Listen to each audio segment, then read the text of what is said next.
Wala nang intro-intro. Matapos lumabas ang trade ni Bogdan Bogdanovic papunta sa Bucks kapalit ang ilang mga players, ay nagkaroon ng issue sa trade na yun. Yun kasi ay via sign and trade. Meaning, isasign siya sa King sa panibagong kontrata base sa CBA rule, saka iti-trade papunta sa Bucks para sakaling umalis itong si Bogdan, ang Kings ay makakakuha ng kapalit na players. Ang problema lang doon, since verbal agreement pa lang yung trade, ay hindi pumayag si Bogdan na lumipat sa Bucks. Kasi bilang restricted free agent ay kailangan niya makipag-usap sa ibang team, tapos kapag nagkaroon ng offer ay tatapatan niyo ng Sacramento. Meron silang 48 hours ang bawat partido para magkaroon ng agreement dahil papasok pa lang si Bogdan sa free agency sa November 20 at hindi siya pumayag na magpa-trade papunta sa Bucks kung ang gagamitin nga ay sign and trade. Dahil sa free agent na siya, in short, medyo mahina na ang kapit niya sa Kings at kailangan merong agreement mula sa kanya sa trade na yun dahil pwedeng bumaba ang kontrata makuha niya. Nasa qualifying offers pa rin kasi itong si Bogdan na kung isa-sign and trade siya ng Kings ay nasa 120% ng $10 million ang pwede niya makuha. Actually, mataas pa rin naman yun. Nasa pagitan nyo ng 15 to 20 million dollars. Pero naging iba nga ang diskarte ng Sacramento doon at hindi sumang-ayon si Bogdan sa trade. Ayon sa report ay tinitingnan nila yung issue at hindi nila alam yung kakalabasan dahil wala namang agreement yon mula kay Bogdan. So wala siyang no trade clause.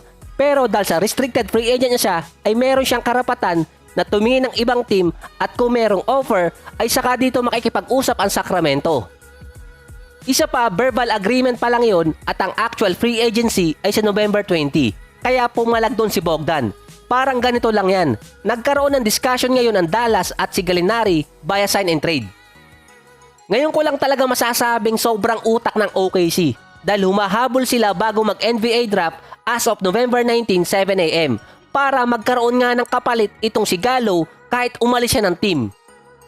Kung papayag ang Dallas sa sign and trade para dito kay Gallo ay makukuha ng OKC ang 18 pick ngayong araw. Dapat pumayag din si Gallo sa deal na yon. Initial discussion pa lang naman yan at pwede pang humabol bago magsimula yung NBA draft. Ito naman kakalabas pa rin bago mag-NBA draft as of November 19, 7 AM. Si Danny Green nakaka-trade pa lang papuntang OKC ay na-trade naman papunta sa Sixers. At ngayon ay sobrang namamakyaw na ng first round pick ang Oklahoma City Thunders. Dahil ang kapalit nitong si Danny Green ay si Al Horford, ang 34 pick ngayong taon at ang 2025 first round pick. So ngayong araw ay expected na dalawang first round pick ang magagamit ng OKC plus kung makukuha pa rin nila yung mula sa Dallas at magkakaroon sila ng tatlo ngayong araw kung sakali.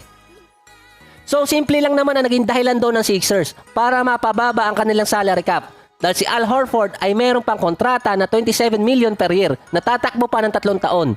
Ngayon, ayon sa mga report, ay balak ng Sixers na makipag-trade sa Houston para dito kay James Harden. At sinasabi din ng iba mga analyst na hindi naman fit itong si Al Horford para dito kay Joel Embiid, kaya siya na-trade. So mga pre, yan ang update ngayon regarding sa NBA at mamaya ay magsisimula na ang NBA draft. So hanggang dito na lang ulit. Kung mayroon kayong komento o reaksyon, ay ilagay nyo na lamang sa comment section.